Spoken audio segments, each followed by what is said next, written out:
Hello my dear students, कैसे हैं आप सभी। This is Ayushi Chaure and welcome to next topic humanities, जहां हम बनाते हैं देश का भविष्य। अब भाई, अब जब आप क्लास 11th में आ चुके हैं तो आपने कहीं ना कहीं अपने सब्जेक्ट की कौन सी स्ट्रीम लेनी है ये आप डिसाइड कर चुके हैं, और उसको डिसाइड करने के साथ साथ आपके दिमाग में कुछ ना कुछ करियर ऑप्शन जरूर चल रहा था कि भाई अगर मैं साइंस लेता हूं तो मुझे साइंस से इस फील्ड में करियर बनाना है, ह्यूमैनिटीज लेता हूं तो उससे इस फील्ड से करियर बनाना है। तो वो सभी बच्चे जो लॉ में अपना करियर बनाना चाहते हैं उनके लिए जो कई सारे आपके मन में डाउट्स चल रहे हैं कि भाई अगर मैं लॉ की प्रिपरेशन करता हूं तो उसके बाद मेरे पास क्या क्या करियर ऑप्शंस होंगे, और उन ऑप्शंस को फुलफिल करने में आपका जो ड्रीम है एज अ लॉ एस्पिरेंट, उसमें humanities as a subject as a stream आपको किस तरीके से हेल्प करता है, आज उस प्रॉब्लम का सॉल्यूशन मैं आपको देने वाली हूं। तो आज का वीडियो भाई आप सभी के लिए बहुत ही इंटरेस्टिंग और हेल्पफुल होने वाला है, ताकि अभी तक आपके दिमाग में लॉ और उससे रिलेटेड जो भी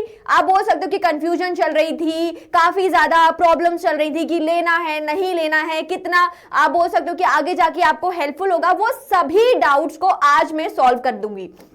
तो देखिए, अगर हम बात करें कि लॉ एज अ करियर कितना क्रूशियल है और उसमें ह्यूमैनिटीज कितना इंपॉर्टेंट है, तो हम उसकी शुरुआत करेंगे। तो भाई अगर आप परस्यू करना चाहते हैं लॉ एज अ करियर, तो उसके बाद जैसे ही आप अपना है ना, जैसे कि अगर आपको लॉ की पढ़ाई करनी है तो देखिए मैं बताती हूं आपको कि आप क्लास 12th को क्लियर करेंगे और उसके बाद आपको लॉ एंट्रेंस टेस्ट देने होते हैं, है ना। जैसे एक होता है आपका क्लैट, उसके साथ साथ अलग अलग यूनिवर्सिटीज होती हैं जो अपने रिस्पेक्टिव टेस्ट को कंडक्ट करवाती हैं। तो अगर आप क्लैट को क्लियर करते हैं तो उससे हमारे कंट्री में जो 22 NLUs हैं, that means national law universities हैं, उसमें पढ़ाई करने के लिए आप एलिजिबल हो जाते हैं, और वहां से आप क्या कर सकते हैं, अपनी लीगल स्टडीज की लॉ की जो पढ़ाई है उसको कंप्लीट कर सकते हैं।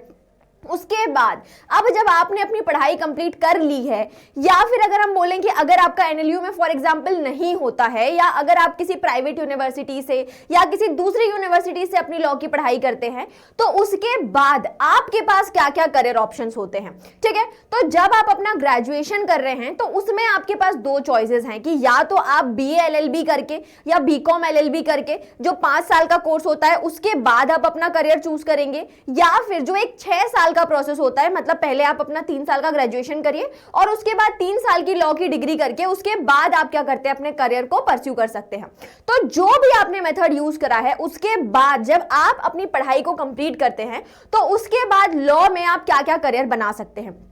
तो सबसे पहले होता है इसमें जुडिशियल सर्विसेज, जहां पे एक एग्जाम कंडक्ट होता है जिसके 3 स्टेज होते हैं, प्री, मेंस एंड इंटरव्यू, और उसको क्लियर करने के बाद आप जुडिशियल सर्विसेज में एज अ जज क्या कर सकते हैं, आपको अपॉइंट किया जाता है और आप गवर्नमेंट जज के थ्रू अलग अलग जगहों पे आपकी पोस्टिंग होती है जहां पे आप अपना काम करते हैं। उसके साथ अगर हम बात करें कि कुछ आप एज अ लिटिगेशन लॉयर, आप लॉयर की तरह पे भी काम कर सकते हैं, जहां पे भी बहुत अच्छे अच्छे और अट्रैक्टिंग पैकेजेस होते हैं। देन कई सारी हमारी कंट्रीज में नेशनल और इंटरनेशनल लेवल पे लॉ फर्म्स होती हैं जो दूसरी कंपनीज को अगर हम बोले तो उनको लीगल एडवाइसेस देती हैं। तो वहां पे आप एज अ लीगल एनालिसिस्ट हो सकते हैं, एज अ लीगल रिसर्चर हो सकते हैं, और भी कई सारे ऑप्शंस हैं इसमें, ठीक है। तो जो कई सारी लॉ फर्म्स हैं उनमें भी आप क्या कर सकते हैं, अपने आप को एम्प्लॉय करवा सकते हैं। देन हमारी कंट्री में कई सारे PSUs होते हैं, बैंक्स होते हैं, रेगुलेटरी बॉडीज होती हैं, जहां पे लीगल एडवाइजर या लीगल पोजीशन के लिए अलग से हायरिंग करी जाती है। तो उन कंपनीज में या उन बैंक्स में भी आप क्या कर सकते हैं, आप अपना ज्वाइनिंग करवा सकते हैं। आप एक तरीके से उस एग्जाम को क्लियर करिए और वहां पे भी आपको एक जो गवर्नमेंट जॉब का जो एक ऑप्शन है उसको आप फुलफिल कर सकते हैं after completing your legal laws का वाला स्टडीज। देन आप टीचिंग, है ना, कि भाई आप लॉ से आप PhD करिए, आप SAT का एग्जाम देके, नेट का एग्जाम देके उसको क्लियर करिए, LLM कर सकते हैं, आप पोस्ट ग्रेजुएशन कर सकते हैं लॉ में, और उसके बाद आप टीचिंग फील्ड में भी अपना करियर बना सकते हैं। देन अगर हम बात करें सिविल सर्विसेज की, तो भाई जो UPSC का एग्जाम होता है, जो स्टेट सर्विसेज का एग्जाम होता है, वहां पे भी आप क्या कर सकते हैं, लॉ करके, BA LLB करके या BCom LLB करके आप क्या कर सकते हैं, उस एग्जाम को, सिविल सर्विसेज के एग्जाम में भी लॉ जो होता है वो एक काफी आप बोल सकते हो बहुत ही इंपॉर्टेंट आप बोल सकते हो कि एक एलिमेंट है जिसकी मदद से आप UPSC को क्लियर कर सकते हैं। देन अगर मैं बात करूं मल्टीनेशनल कंपनीज में, तो जितनी भी MNCs होती हैं उनमें भी एक अलग से पोस्ट होती है जहां पे लॉ से पढ़ाई करे हुए लोगों को, या आप बोल सकते हो कि लीगल एडवाइजर, लीगल एनालिसिस्ट का जो एक पोस्ट होता है उस पे लोगों को हायर किया जाता है। साथ ही साथ जो यूनाइटेड नेशन बॉडीज होती हैं वहां पे भी क्या है, आप बोल सकते हो कि आप ह्यूमन राइट्स रिसर्चर जो होते हैं उसमें आप अपना करियर बना सकते हो। यूएनओ की जो बॉडीज है वहां पे लीगल बॉडीज होती हैं जहां पे आप अपना एम्प्लॉयमेंट करवा सकते हो। तो ये सारे अलग अलग करियर ऑप्शंस हैं जो आप लॉ की पढ़ाई करके क्या कर सकते हैं, अचीव कर सकते हैं।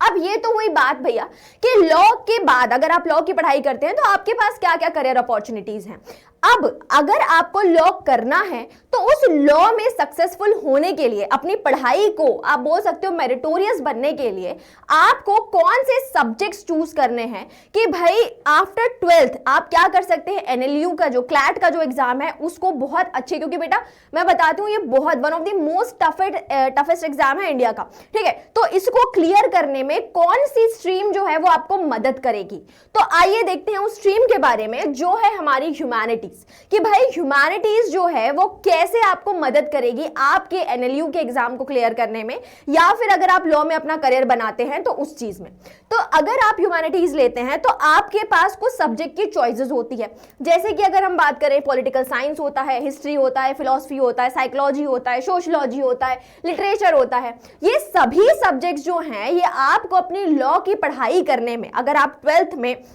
इन सब्जेक्ट्स को पढ़ते हैं तो आफ्टर 12th अगर आप लॉ की पढ़ाई करेंगे तो यहां से इन सब्जेक्ट से जो आपने सीखा है वो आपको लॉ में बहुत काम आने वाला है। तो आइए देखते हैं कि ये कैसे काम आता है। तो अगर मैं बात करूं कि भाई अगर आप एज अ लॉ एस्पिरेंट हैं तो सबसे ज्यादा जरूरी है कि आपके पास क्रिटिकल थिंकिंग साथ ही साथ एनालिटिकल स्किल्स का होना बहुत जरूरी है। क्यों जरूरी है? क्योंकि भाई आपको क्या करना है, आगे जाके आपको लोगों को, ह्यूमंस को क्या करना है, जज करना है, वो क्या सोचते हैं ये जानना है ना। तो इसीलिए क्या जरूरी है कि अगर आप साइकोलॉजी पढ़ेंगे तो साइकोलॉजी से क्या होगा कि आप लोगों को ये समझ सकेंगे कि वो क्या सोचते हैं, है ना। अगर आप हिस्ट्री पढ़ते हैं तो हिस्ट्री से आप ये समझ सकेंगे कि पुराने समय में लोग किस तरीके से सोचते थे और उनकी जो सोच है उससे उन्होंने कैसे नए नए लॉज बनाए, है ना। तो इसीलिए क्या जरूरी है कि आप ह्यूमैनिटीज के सब्जेक्ट्स लीजिए जिससे आपका जो क्रिटिकल थिंकिंग का जो पावर है वो डेवलप होगा। साथ ही साथ एनालिटिकल स्किल्स भी बहुत जरूरी है कि भाई आपको चीजों को एनालाइज करना होगा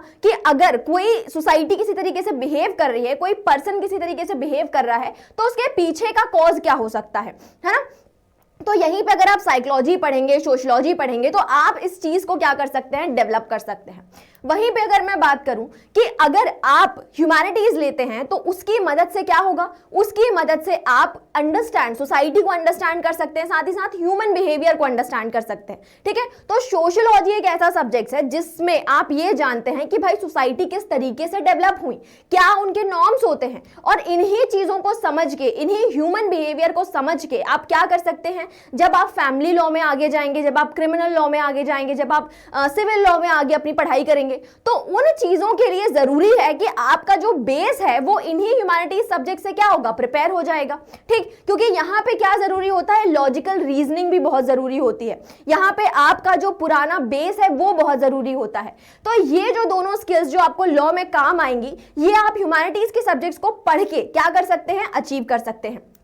देन अगर मैं बात करूं कि भाई अगर आप लॉ की पढ़ाई करते हैं तो उसके लिए जरूरी है that you should have the strong reading and comprehension skills. क्यों? क्योंकि भाई जब आप क्या करेंगे, जब आप अलग अलग लीगल टेक्स्ट को पढ़ने वाले हैं तो उसमें वो जो टेक्स्ट होते हैं वो काफी डिफिकल्ट होते हैं, काफी कॉम्प्लिकेटेड लैंग्वेजेस में लिखे हुए होते हैं, और इसके लिए जरूरी है कि आपके पास एक बहुत ही strong reading, comprehension as well as interpretation skill हो। तभी तो आप क्या कर पाएंगे कि अलग अलग जो इतने डिफिकल्ट लॉज लिखे गए हैं कॉम्प्लिकेटेड लैंग्वेजेस में, उनको आप इजीली पढ़ पाएंगे, समझ पाएंगे। और ये चीज कहां से डेवलप होगी, ये चीज डेवलप होगी जब आप लिटरेचर की पढ़ाई करते हैं, जब आप हिस्ट्री की पढ़ाई करते हैं, जब आप पॉलिटिकल साइंस की पढ़ाई करते हैं। तो यहां पे क्या होता है कि आप उन टर्म्स को समझ सकते हैं, जो एक कॉम्प्लिकेटेड लैंग्वेज होती है उसको पढ़ते हैं, उसको समझते हैं, और आपकी एक प्रैक्टिस बनती है उस चीज से, ठीक। तो यहां पे जो ह्यूमैनिटीज के सब्जेक्ट्स हैं वो भी आपको बहुत हेल्प करेंगे।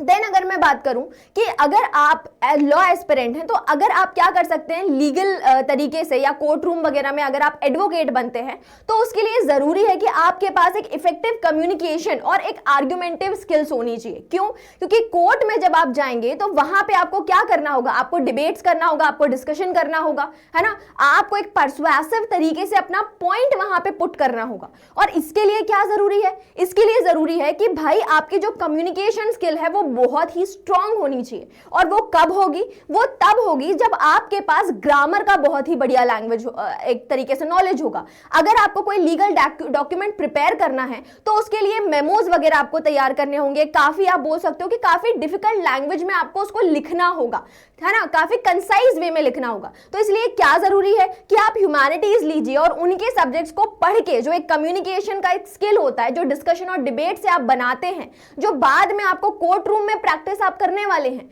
वो यहां से क्या होगा, डेवलप हो जाएगा।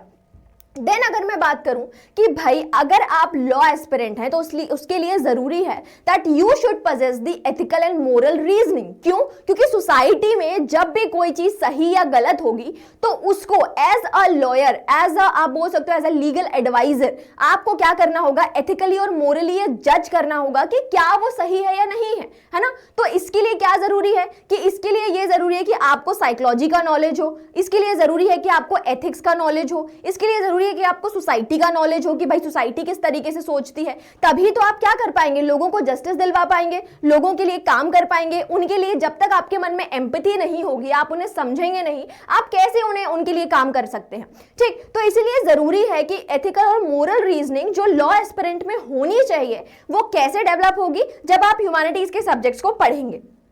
देन अगर मैं बात करूं that you should have the awareness of legal as well as political framework. अगर आपको लॉ पढ़ने हैं तो इसके लिए आपको नहीं लगता कि क्या ये बात बहुत जरूरी है कि आप उन लॉज की हिस्ट्री को जाने कि किस तरीके से, जो आप बोल सकते हो कि जो एक लीगल हिस्ट्री चल रही है कि अगर कोई लॉ हमारी कंट्री में आया हुआ है तो उसके प्रेसिडेंट्स में किस तरीके से लॉ थे, है ना। कि अगर मैं बोलूं कि अगर रॉलेक्ट एक्ट है तो उससे ही रिलेटेड हमारे अभी प्रेजेंट में कौन सा एक्ट हो सकता है ना, या अगर कोई लॉ बने हैं, चार्टर एक्ट किस तरीके से आया, रेगुलेटिंग एक्ट किस तरीके से आया और कैसे उनके बेसिस से फिर हमने हमारे कॉन्स्टिट्यूशन में एक्ट करे हैं, नए नए लॉज बनाए हुए हैं। तो ये जो आपको एक पुरानी हिस्ट्री बताते हैं लॉज की, वो कहां से आपको आइडिया मिलेगा, वो आपको आइडिया मिलेगा हिस्ट्री ऑफ पॉलिटिकल साइंस पढ़ने के बाद। ठीक, तो ये जो सभी स्किल्स हैं, ये जो सभी चीजें हैं, ये कहां से डेवलप होगी? ये डेवलप होगी जब आप ह्यूमैनिटीज को ऑप्ट करते हैं और इन सब्जेक्ट्स को, जो हमारे हिस्ट्री है, पॉलिटिकल साइंस है, सोशियोलॉजी है, इनको पढ़ेंगे। तभी आप क्या कर सकते हैं कि लॉ में एज अ करियर आप बहुत ही बेटर तरीके से परफॉर्म कर सकते हैं। अब क्योंकि अगर आपको ह्यूमैनिटीज अगर आप लेते हैं तो इसके लिए नेक्स्ट टॉपर आपके लिए लेकर आया है प्रारंभ बैच, जिसमें मैं आपको हिस्ट्री पढ़ाने वाली हूं, अभिषेक सर आपको पढ़ाएंगे ज्योग्राफी, उसके साथ अगर पॉलिटिकल साइंस की बात करें तो वो सिद्धांत सर पढ़ाएंगे, मैग्नोलिया मैम इंग्लिश पढ़ाने वाली हैं, यहाँ पे सानिध्य सर आपको इकोनॉमिक्स पढ़ाएंगे। तो हम सभी बहुत ही कम प्राइस में आपके लिए प्रारंभ लेकर आए हैं, जहां पे आप क्या कर सकते हैं, इस बैच में एनरोल करके ह्यूमैनिटीज जो सब्जेक्ट्स है उसमें बहुत ही अच्छे नंबरों से आप यहाँ पे उसको क्लियर कर सकते हैं। So this is all about this video. I hope आपके जिसमें जितने भी सारे डाउट्स थे वो मैं क्लियर कर पाई हूँ। I hope you like this video. Thank you so much.